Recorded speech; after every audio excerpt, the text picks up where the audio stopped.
Fala pessoal, sejam bem-vindos à nossa terceira aula do curso de Python.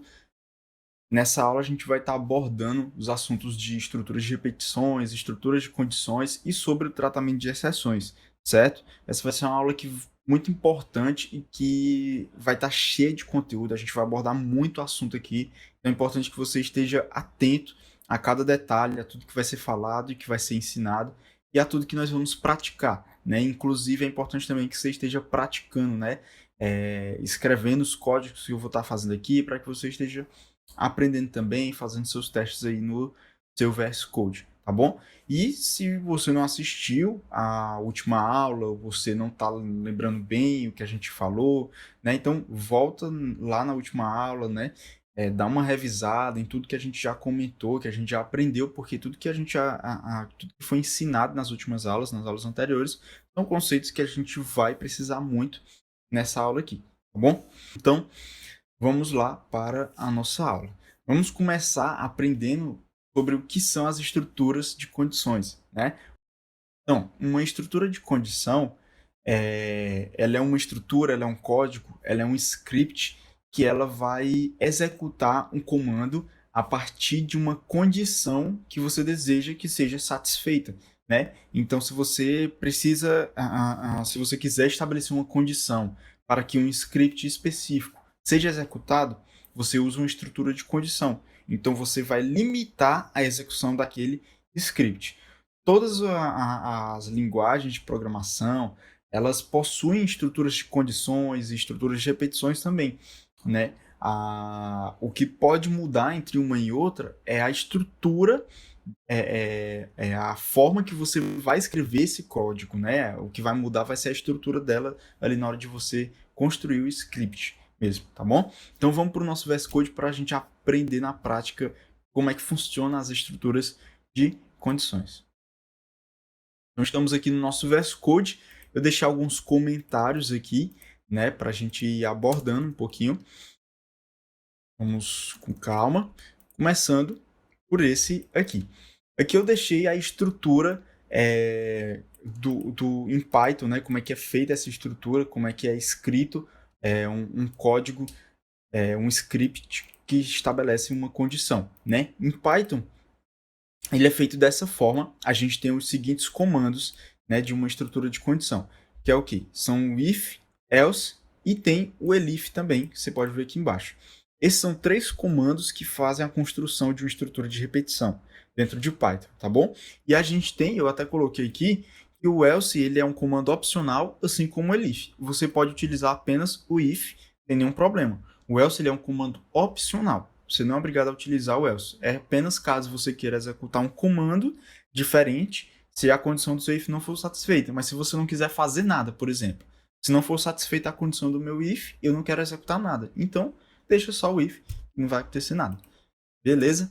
Então, eu separei aqui até uma questãozinha, um exercíciozinho rápido, que seria uma calculadora. Tá? Aqui eu tenho um comentário, e já vai a dica para vocês, o comentário aqui dentro de Python, basta você colocar uma hashtag e ele já comenta, ou dentro do nosso VS Code, dependendo do ambiente, você tem o mesmo comando, que é você utilizar um Ctrl e utilizar o ponto a tecla de dois pontos e ponto e vírgula. E aí você pode selecionar um agrupamento de coisas e tirar ou colocar comentários, tá? Então fica a dica. Então vamos lá para a nossa questão. Eu já deixei um código aqui parcialmente pronto, porque são as coisas simples que a gente já aprendeu na aula passada, né? E a gente vai fazer uma calculadora de soma, subtração, multiplicação e divisão. Então eu coloquei dois números que o usuário vai digitar, a gente vai solicitar, são números inteiros, vamos trabalhar com inteiros só para facilitar. Coloquei uma operação, né, um OP, que o usuário ele vai digitar a operação correspondente, e eu coloquei só em um input aqui, sem nenhuma especificação, porque a operação ela vai vir em formato de string, porque no final das contas o usuário vai digitar o quê? Um texto, vai ser um sinal de mais, um sinal de menos, um asterisco, a gente já aprendeu tudo isso. Então vamos criar a nossa calculadora, e a nossa calculadora ela vai ser feita com o quê? Com ifs e else. Por quê? Porque a gente quer que uma conta só seja feita caso seja uma operação ela só seja executada se ela for a operação que o usuário selecionou, certo? Na aula passada a gente fez uma operação multiplicando, dividindo e tal, tudo pelo mesmo número, né? E não tinha possibilidade de você escolher. Aqui a gente vai dar a possibilidade de escolha para o usuário. Ele vai poder escolher a operação que ele quer realizar com dois números. Então a gente vai começar escrevendo nosso if, abre parênteses, o primeiro if, e a gente vai fazer aqui a operação de soma. E aí vem aquela parte lá dos comandos relacionais, né, das relações que a gente trabalhou na aula passada também. E aí a gente vai utilizar um comando relacional aqui, que vai ser aquela dupla igualdade, tá? E aí a gente abre aspas, eu vou já explicar como é que está funcionando aqui, vamos colocar o sinal de mais. A gente coloca dois pontos e vamos colocar o nosso comando embaixo. Explicando o que está acontecendo aqui, nós estamos dizendo que se OP, que é a operação que vai ser solicitada do usuário, for igual a mais, né, ao texto, mais a string, mais, e aí ele vai executar a operação de soma embaixo, tá bom? O comando que vai ser a operação de soma. Tá, mas o que é essa dupla igualdade, né? A gente chegou a comentar sobre esses comandos relacionais na aula passada, bem rapidamente, né? E a gente vai utilizar bastante eles com ifs, else, e com elifs, e com estruturas de repetição também. Então, o que é essa dupla igualdade? A dupla igualdade, ela nada mais é do que um comparador, digamos assim, né? Como a gente entendeu, ela é um comando relacional. Ela vai fazer a relação, né? Ela vai fazer a relação entre dois elementos que a gente deseja, tá? Ela basicamente é como se ela fizesse uma comparação. Uma igualdade simples, ela vai fazer uma atribuição, e essa é a diferença entre as duas. O que seria essa atribuição? Ela vai atribuir um valor para aquele elemento. Então, por exemplo, quando a gente diz que OP vai ser igual ao que o usuário digitar, a gente está atribuindo ao valor de OP, ao valor da variável OP, o que o usuário digitou. Já aqui a gente não está atribuindo, a gente está comparando. A gente está dizendo que se OP ele for igual a mais, né, vai executar um comando. A gente está comparando os dois. Então, OP ele é igual a mais, é como se você estivesse interrogando. OP ele é igual a mais. Se ele não for igual, então nada vai ser executado, né? Porque aqui está dentro do if, que vai estabelecer essa condição. Então, uma dupla igualdade ela é como se fosse um comparativo, tá? Ela não é uma atribuição, ela não vai atribuir um valor para OP, ela não vai alterar o valor de OP. Ela vai fazer uma relação, uma comparação entre esses dois elementos para verificar se são iguais, tá? Então a gente coloca os dois pontos no final e aí aqui a gente tem um detalhezinho muito importante dentro de Python que a gente vai precisar disso para todos os códigos que nós formos fazer, que é o quê? Que é a indentação. Eu não sei se você já ouviu falar disso, mas indentação ela é basicamente você dar um espaço de um parágrafo. Sabe quando você aperta um tab para dar um espaço de um parágrafo no texto? Então a indentação ela é basicamente isso. Python ele faz as relações entre os comandos baseados em indentação. Quando você tem os comandos que estão todos aqui nessa essa primeira colunazinha de linha aqui, né? Você tem uma primeira coluna, você tem uma segunda, uma terceira, uma quarta. Então, quando você tem os códigos que estão todos nessa primeira coluna, nenhum está relacionado com o outro. Então, por exemplo, esse num1 aqui não tem nada a ver com esse OP, esse num2 também, nenhum está relacionado aqui. Assim como esse print não está dentro desse if. Esse print não tem nada a ver com esse if. Quando a gente identa, a gente está dizendo que esse print está relacionado a esse if. Então, se eu identar esse print, por exemplo, ele está dentro desse if. Você vê que ele já saiu aqui do errozinho dele. Ele estava com erro por quê? Porque falta algum comando aqui dentro do if. Então, se eu identar o print aqui, ele vai identificar que ele está dentro do if. Então, tal que ele já aparece esse tracejadozinho aqui na lateral, certo? Que é dizendo que tem comandos dentro deles. Até o final desse tracejado é onde vai estar o último comando do if, tá? Então, dentro aqui do meu comando, eu vou colocar a operação de soma, criando uma variável aqui, result, eu já coloquei ali do print, vai ser igual a num1 mais num2. Então, já criamos a nossa primeira operação. Nesse momento, vamos utilizar só ifs, tá bom? Então, nós vamos ter que OP for igual a menos. Eu vou copiar isso aqui para já alterar, utilizar nos próximos. Certo. Então, tá feito nossos ifs. Vamos verificar aqui se está funcionando. Vamos digitar os dois números, né? Vamos botar aqui o número 2 e o número 2. E aí a gente dá um Enter, ele vai pedir a operação, eu vou botar operação de soma. Então, Enter, dá 4. Então, parece que está funcionando. Vamos testar agora com a multiplicação, né? Que está mais no meio ali. Então, a gente bota 2, 2, multiplicação, deu 4. Funciona tranquilamente. Se eu botar 2 e 5, por exemplo, para mudar, 2, 5, multiplicação, 10. Funciona perfeitamente. Então, você vê que nossos ifs funcionaram. O interessante aqui é que o quê? Que eu não preciso ter um else, porque se nenhuma dessas operações forem satisfeitas, eu não quero que ele execute nada, né, nenhum outro comando. Né? Todos os meus comandos aqui vão depender de condições, e o else ele não pode estabelecer condições, então a gente sabe disso. Então, todos os comandos vão depender de condições. Então, eu não necessariamente precisaria de um else. E a gente não necessariamente precisa de elifs, né? Porque se por exemplo, se eu selecionar a opção de soma, se eu quiser que a operação seja uma soma, é impossível ele executar esses outros ifs, porque eles são totalmente diferentes. Não tem a possibilidade dele executar esses outros ifs, tá bom? Mas vamos fazer algo que vai nos obrigar a utilizar um else, né? E talvez elifs também, né? Vamos dar uma olhada. E se o usuário digitar algo fora dessas operações, o que vai acontecer? O que vai aparecer? Eu vou usar um else para informar para o meu usuário que a operação dele é inválida. Então, digita um print, bota aqui, operação inválida. Então, digita aqui, operação inválida. Então, se eu executar qualquer coisa diferente dessas aqui, vai aparecer que a operação é inválida. Só que aí a gente vê um problema que é lá do elif. Por quê? Porque a gente já entendeu que esse else ele não está associado nem a esse else, nem a esse, nem ao primeiro, nem ao segundo, nem ao terceiro. Ele só vai estar associado ao último if, né? Esse else ele só vai estar associado ao último if. Ele não vai estar associado aos outros, né? Ele vai estar associado ao último if que foi aberto, né? É antes dele. Então a gente dá um executar aqui só para a gente verificar como é que ele vai se comportar nosso código. Vou baixar um pouquinho mais aqui. Então, se eu digitar aqui 2 e 5 e eu usar a operação de soma, ele vai me mostrar que a operação é inválida e vai mostrar o resultado 7. Aí você fica, poxa, mas por que a operação é inválida se funcionou? Né? Porque é aquilo que a gente explicou. Como eu digitei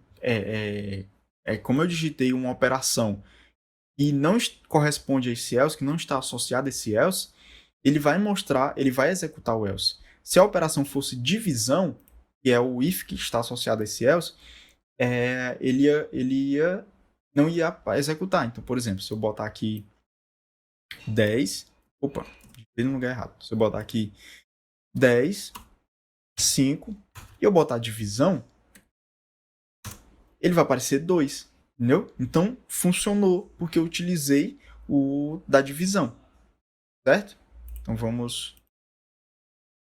Beleza, então funcionou porque eu tinha utilizado o da divisão, né? Beleza, mas como é que a gente vai contornar esse problema? É utilizando o elif. E se eu colocar um elif aqui, vou adicionar o el, esse else vai passar a estar associado a todos esses comandos condicionais, a todos esses de cima. Por quê? É como se fosse uma cadeia. O if ele está liderando todos esses elifs, tá? E o else ele vem logo depois associado ao primeiro if. Então, se o primeiro if não funcionar, ele vai para o segundo elif. Se ele não funcionar, ele vai para o terceiro. Se ele não funcionar, ele vai para o quarto aqui. Se ele não funcionar, então o programa vai entender que o if, de modo geral, ou seja, toda essa estrutura aqui, não funcionou e ele vai executar o else, tá bom? Então vamos executar aqui para a gente ver como o problema foi contornado. Se eu botar aqui 2 e 5 e eu botar uma multiplicação, que antes daria errado, né, e aparecer a mensagem, agora não aparece mais. Entendeu? Agora se eu botar um comando errado, como por exemplo, vamos botar duas, que seria exponenciação, né? Então ele aparece operação inválida, tá? Aí ele deu erro aqui porque a gente tem o printzinho do result aqui no final e como o result não foi declarado, ele aparece esse erro. Mas funcionou, operação inválida, tá bom? O que a gente poderia fazer para contornar esse erro no final é colocar o result dentro dos elifs também, né? A gente poderia fazer dessa maneira. Colocando aqui, ele funcionaria tem a aparecer a mensagem de erro. Então, vou botar aqui 2, 2, vamos botar uma exponenciação e a operação inválida. Beleza, funcionando perfeitamente. Então é assim que funciona o elif. Vamos aqui para uma segunda questãozinha que eu deixei disponível, que é o quê? Faça um programa que indique se o número é maior do que 5 e menor do que 10. Caso contrário, deve informar se o número é maior do que 30 e menor do que 40 ou igual a 50. Então a gente vai utilizar outros comandos relacionais aqui. Eu deixei uma estrutura bem simples já pronta aqui, mas a gente vai acrescentar algumas coisas. Então vamos lá. Ele tem um programa que indica se o número é maior do que 5 e menor do que 10. E esse número ele vai ser digitado pelo usuário e é um número inteiro também. Então vamos começar por essa primeira parte, né? Indicar se o número é maior do que 5 e menor do que 10. Então if o número ele tem que ser maior do que 5 e ele menor do que 10. Então ele só vai dizer que o número é maior do que 5 e menor do que 10 se essas duas condições forem satisfeitas. A gente vai lá para os comandos relacionais, né? E a gente vai botar o quê? O num tem que ser maior do que 5 e o num tem que ser menor do que 10. Aqui, para você indicar, né, a gente vai precisar de um comando lógico, que é o comando i, né? A gente tem dois comandos lógicos, que é o comando i e o comando ou, tá bom? O comando i e o comando ou é bem semelhante ao inglês também, que é só o quê? É igual ao inglês, na verdade, né? Que é o comando AND ou o comando OR, né? Então, como é i, a gente usa o comando OR. Essas duas condições, quando a gente bota um AND, a gente está dizendo que essas duas condições, o número ser maior do que 5 e ele ser menor do que 10, têm que ser satisfeitas. Não pode ser, se só um for satisfeito, se ele só for menor do que 5, o comando não vai ser executado, o if não vai funcionar, o if ele não vai identificar como verdadeiro. Bom, então a gente coloca aqui coloca uns dois pontos, e aí colocamos nosso comando, que vai ser um print. Ok, então aqui o nosso programa ele já funciona, a gente já sabe que ele funciona perfeitamente. Então vamos colocar uma terceira condição. Caso nenhuma dessas condições sejam satisfeitas, a gente coloca que o número está fora dos intervalos, né? Então vamos utilizar um else. E aí aqui vem a necessidade, se a gente fosse fazer isso sem os elifs, só com a estrutura do if, né? Não ia dar um problema. O else ele ia ser executado sem ter que ser executado, né? Que nem a gente já aprendeu na vez passada. Então a gente coloca número fora dos intervalos. Pronto. Simples assim. Se a gente executar o nosso programa aqui e eu colocar o número 15, por exemplo, ele vai dizer que o número está fora dos intervalos. Se eu executar meu programa e eu colocar o número 35, o número é maior do que 30 e menor do que 40. E se eu executar meu programa e colocar 50, ele vai dizer que o número é igual a 50. Então, é assim que funciona o if e o else, né? É assim que funcionam as estruturas condicionais, né? É assim que funciona as estruturas que estabelecem as condições dentro de Python, tá bom? Então agora a gente vai pular para a parte de quê? De estruturas de repetição. Pois bem, o que são as estruturas de repetição? Uma estrutura de repetição, ela basicamente é um comando para que você execute um código, um outro comando determinadas vezes, né? Ela é uma estrutura para você executar um comando uma quantidade de vezes, ou para você percorrer uma sequência. Às vezes você tem uma sequência numérica e você quer percorrer. Você tem uma lista, que é um assunto que a gente vai estudar mais para frente, uma lista com vários elementos. Então você quer percorrer esses elementos, né? Você quer sair andando de um por um até chegar no elemento que você quer. Você utiliza um comando de repetição, né? Isso a gente vai entender melhor. Então é para isso que servem as estruturas de repetições de forma geral. Dentro de Python, a gente tem as seguintes estruturas de repetições. A gente tem um for e a gente tem o while, né? Essas duas estruturas de repetições, elas, assim como o if e else, elas são estruturas bem gerais e comuns em outras linguagens de programação também, né? O que muda é mais a forma de ser escrita, de ser estruturada, tá bom? Então aqui eu coloquei os dois comandos, o while e o for, né? Comentado para vocês poderem ver como é que eles são feitos, como eles são escritos, como eles são estruturados. A gente tem um while, dentro do while a gente vai ter a condição. É semelhante ao if e else, né? O que vai mudar é a escrita deles, é as palavras, e o que eles vão executar, né? A função que eles possuem, né? A utilidade que eles possuem. Então a gente tem um while e a gente tem um for E dentro dos dois a gente vai utilizar condições para que um comando seja executado. No caso aqui, por ser uma estrutura de repetição, para que o comando seja repetido. Então, para que esse comando, por exemplo, dentro do while, seja repetido, ou seja, ele seja executado mais uma vez, essa condição tem que ser verdadeira. Enquanto a condição for verdadeira, o comando dentro do while ou dentro do for, ele vai ser executado, tá bom? Então, enquanto as condições forem verdadeiras, ela vai ser executada. O que é o range que eu coloquei aqui, né? O range, ele nada mais é do que você percorrer uma sequência numérica. Como eu disse, os comandos de repetições, eles podem percorrer tanto uma sequência numérica quanto uma sequência de outros elementos, né? Como uma lista, né? Como um vetor, eles podem percorrer outros elementos. E você pode utilizar o for para você, em conjunto com esses outros comandos de listas, de vetores, né? Para percorrer eles. O range, ele, por padrão, vai percorrer uma sequência numérica. Então, se eu quiser percorrer uma sequência numérica, eu utilizo um range, né?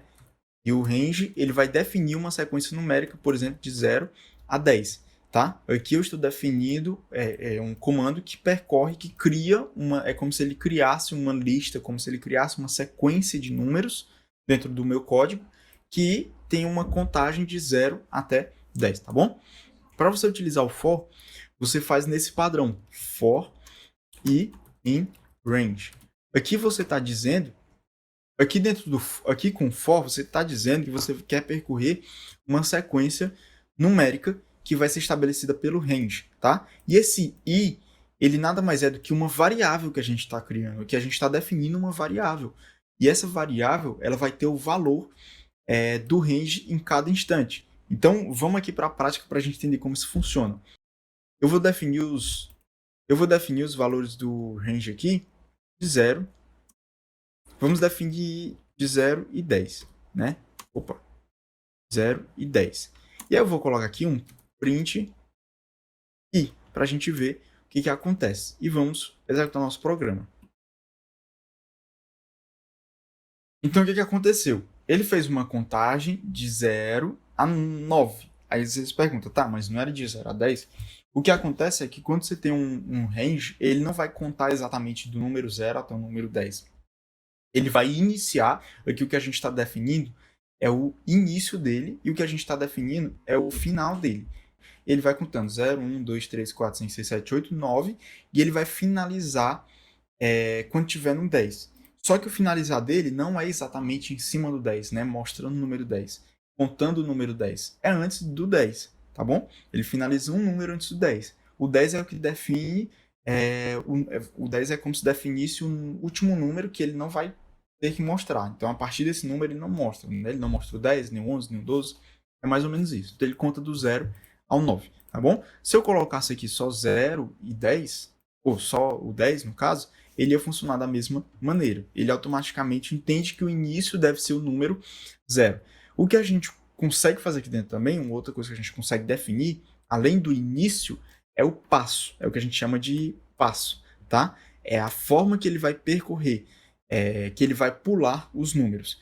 Por padrão, ele conta os números de 1 a 1, certo? Ele tem um passo 1, é o que a gente chama de passo. Ele vai ter um passo 1, ele conta os números de 1 a 1, tá bom?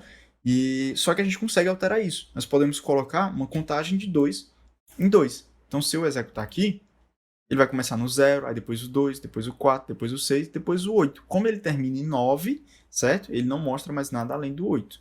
Se eu colocasse o número 1 aqui no início, ele ia contar de 1 a 9. De 1 a 9, pulando de 2 em 2. Então, começa no 1, ele sempre vai começar no primeiro aqui que a gente colocou, né? No caso foi 1, ele vai começar no 1, e ele vai contar de somar de 2 em 2.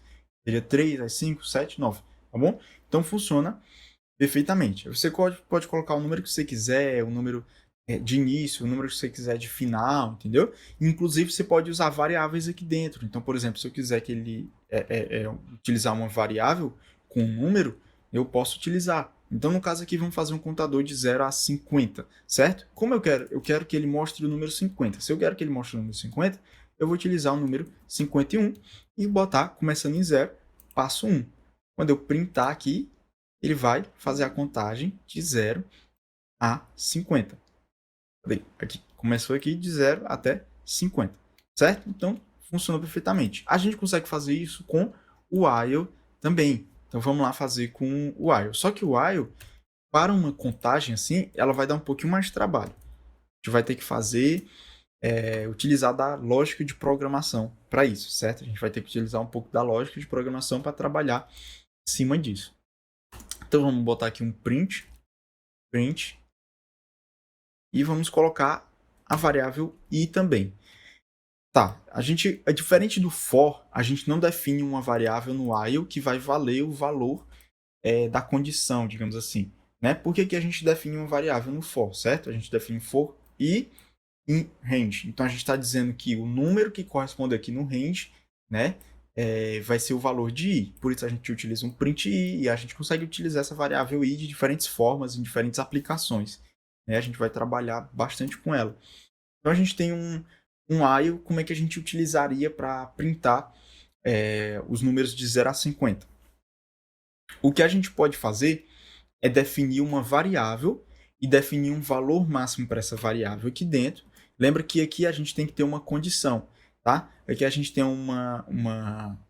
aqui a gente tem uma condição que ela é baseada numa sequência numérica, certo? Então a gente tem uma condição que ela é baseada na sequência numérica. E o for só vai ser executado, o comando só vai ser executado enquanto essa sequência numérica estiver sendo válida. A partir do momento que ela não for mais válida, ou seja, quando chegar lá no 51, ela já não vai mais funcionar. Essa sequência ela vai parar e aí o print ele não é mais executado. Aqui dentro do while, a gente vai ter uma condição mais semelhante ao if do que o for, certo? Porque o for ele tem uma condição que é baseado simplesmente numa sequência. O while ele tem uma condição que vai ser baseada numa comparação, certo? Vai ser baseada nos comandos relacionais. Então, por exemplo, eu vou ter um n, vou definir um n, ele tem que ser menor do que 51, tá bom? E aqui, no final, eu vou botar aqui n vai ser igual a n mais 1. Tá, vamos executar logo isso aqui para a gente ver o que vai acontecer. Contou de 0 a 50 também. Então, como isso funciona? Como eu disse, essa condição dentro do while ele é mais semelhante ao if do que o for, porque esse comando ele é baseado em uma comparação, em comandos relacionais, tá? Então, essa condição dentro do while ela é baseada em comandos relacionais, diferente do for, que é uma condição baseada simplesmente numa contagem, numa sequência numérica, tá? Ou em algum outro tipo de sequência. Então, o que acontece é que a gente definiu o valor da nossa variável e a gente disse o seguinte: olha, olha aqui, enquanto a minha variável n ela for menor do que 51, você vai executar este comando, que é printar o valor de n. A partir do momento que ela valer 51, eu não quero mais que você execute esse comando. E aí, para que ele não ficasse repetindo inúmeros zeros, tá? Porque ele, sem esse n igual a n mais 1, ele ia ficar repetindo zero até dizer chega. Então, para que não acontecesse isso, a gente colocou o quê? No final do nosso comando de repetição, que n vai ser igual a n mais 1. Ou seja, a gente está adicionando né, um número 1 ao valor de n. Então, a gente está fazendo 0 mais 1, e aí na segunda vez ele vai fazer 1 mais 1, na terceira vez ele vai fazer 2 mais 1, na quarta vez ele vai fazer 3 mais 1, e assim por diante, tá bom? Então, a gente está dizendo que meu n, minha variável n, ela vai ser igual ao valor dela, que é n, mais 1. E a gente está alterando o valor da variável somando mais 1, tá bom? Então isso aqui é pura lógica de programação, tá? E aí a gente poderia fazer o seguinte também, ao invés de menor igual, ou de menor, a gente poderia utilizar um menor igual e botar 50. E ele ia funcionar do mesmo modo. Quando ele passar de 50, do número 50, ele não vai ser mais executado, ele só vai até o 50.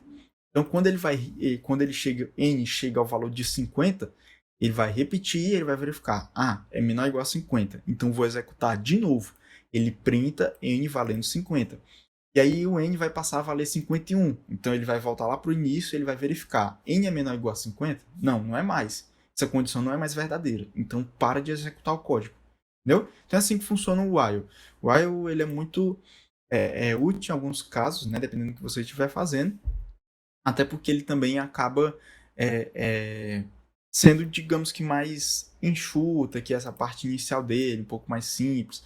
Não precisa declarar uma variável i, né? Enfim, você não vai limitar aqui em cima a sua contagem, tá? Sua contagem pode variar de acordo com o que vai acontecer aqui dentro do código.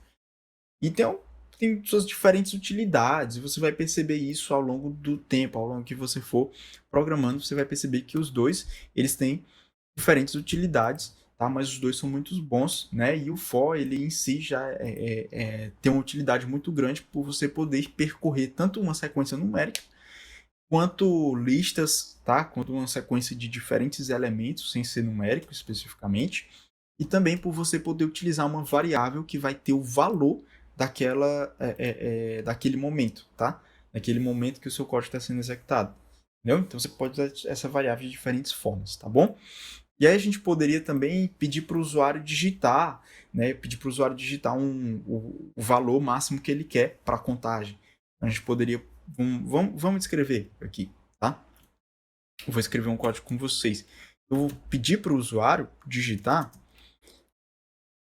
um número inteiro de um input aqui para ele definir a contagem. Digite um número. E aí o usuário ele vai digitar um número máximo que eu quero chegar a partir de 0. E aí eu vou colocar aqui um for, vou colocar i in range, tá? Começando em 0, e aí eu defino o limite. Qual vai ser o limite? Vai ser num, tá? Vírgula, passo eu quero 1.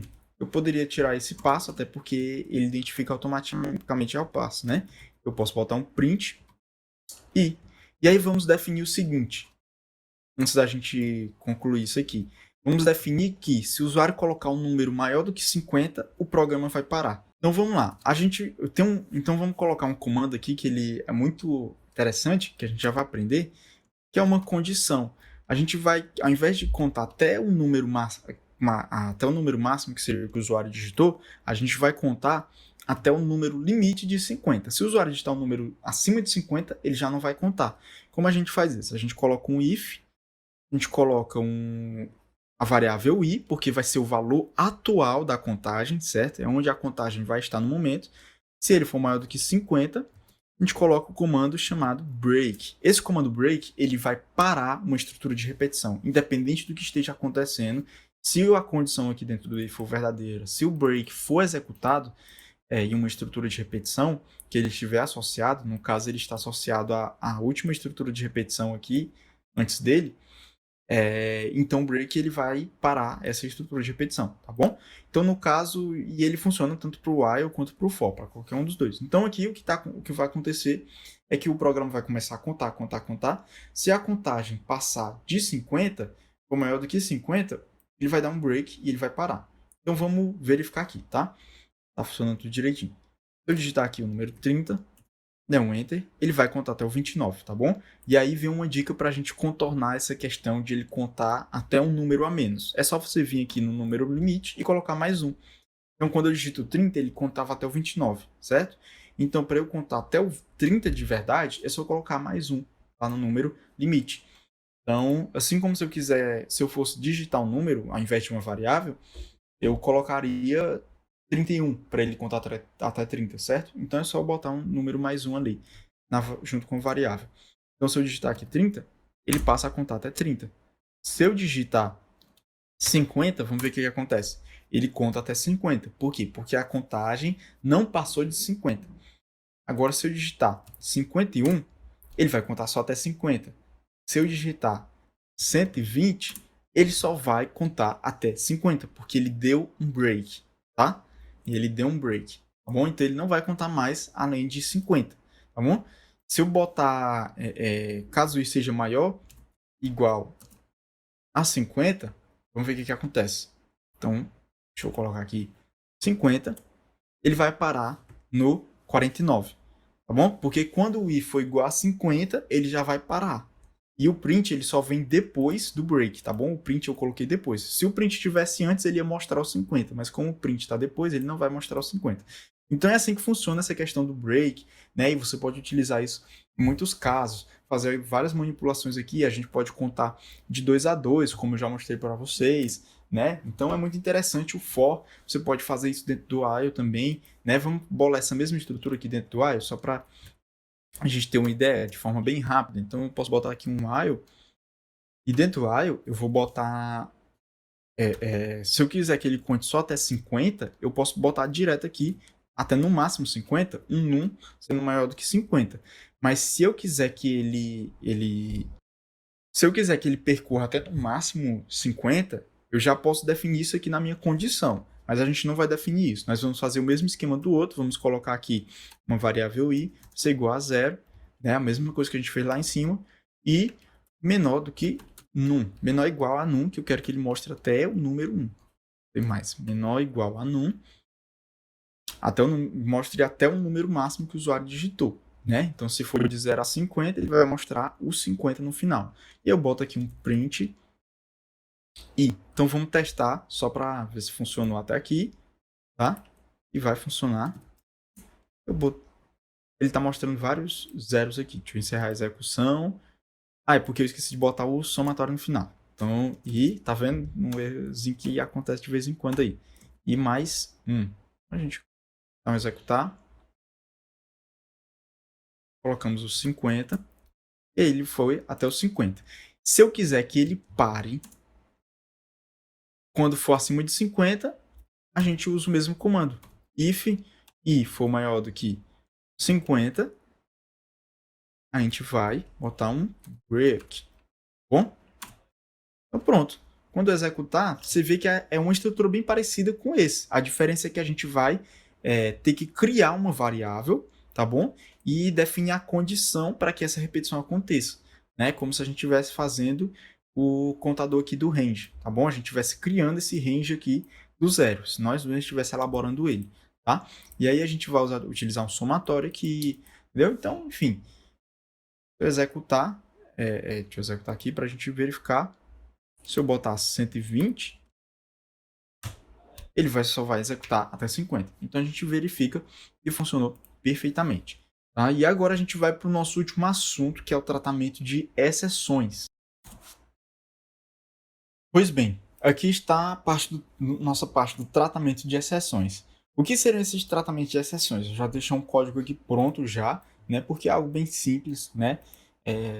É mais por efeito de conhecimento mesmo. É interessante vocês saberem isso. O tratamento de exceções está ligado a quando você tem um erro dentro do seu código. Então, por exemplo, quando você solicita algo ou você tenta executar algum comando e acontece algum erro ao longo dessa execução, um erro previsto, né? Às vezes a gente tem um código que ele tem um erro previsto. A gente olha assim, nossa, esse erro pode acontecer. Tá? Um erro no código, um bug no código. Então, quando você tem um erro previsto, você utiliza o tratamento de exceções, que é para que, quando esse erro acontecer, né, o que seria uma exceção, um caso de acontecer, uma possibilidade de acontecer esse erro, o seu código executar um comando, tá? Então aqui a gente tem a nossa estrutura do tratamento de exceções. A estrutura para um tratamento de exceções, quando você tem um erro previsto, é a seguinte. Você tem primeiro o try, e aí você tem um except, e você tem um finally, né? E funciona da seguinte maneira. O try, ele é a primeira execução do seu código. É quando você tem um código executado, isso vai logo após um try, tá? Você vai ter o seu código que você quer executar. O except, ele é a exceção, ele é o que deve ser feito caso aconteça o erro, caso o erro ocorra dentro disso. E o finally, ele é o último comando a ser executado após acontecer após o código percorrer toda essa estrutura, né, essa estrutura inicial. Tá? Ele vai ser o último comando a ser executado. Então, independente se o except for executado ou não, se o try der um erro ou não der, o finally ele vai ser executado. Tá? Então vamos só testar logo esse código que eu já deixei aqui. Aqui o problema que pode ocorrer é o seguinte, que eu escrevi esse código pensando no seguinte erro. A possibilidade, eu pedir do usuário um número inteiro, certo? E se ele digitar um número que não é inteiro, se ele digitar uma string, né, ou se ele digitar um float, vai dar erro. Né? A gente sabe que isso vai dar erro. Então, para que não apareça uma mensagem de erro e o programa simplesmente pare do nada, eu utilizei esse tratamento de exceções. Eu coloquei um try, um except e um finally. tá? E aí o final é só para encerrar o programa. Então, se eu colocar aqui o número 2, ele vai só executar o final, né?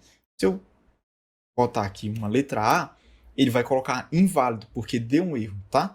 Mas, se a gente utilizasse isso aqui sem ser dentro de um tratamento de exceções, exemplo, então vamos comentar isso aqui, e aparecer a mensagem de erro. Então, se eu digitar A, ia aparecer essa mensagem de erro, tá bom? E aí a gente tem o seguinte, quando você tem um erro, a gente vê bem aqui o nome do erro que ocorreu.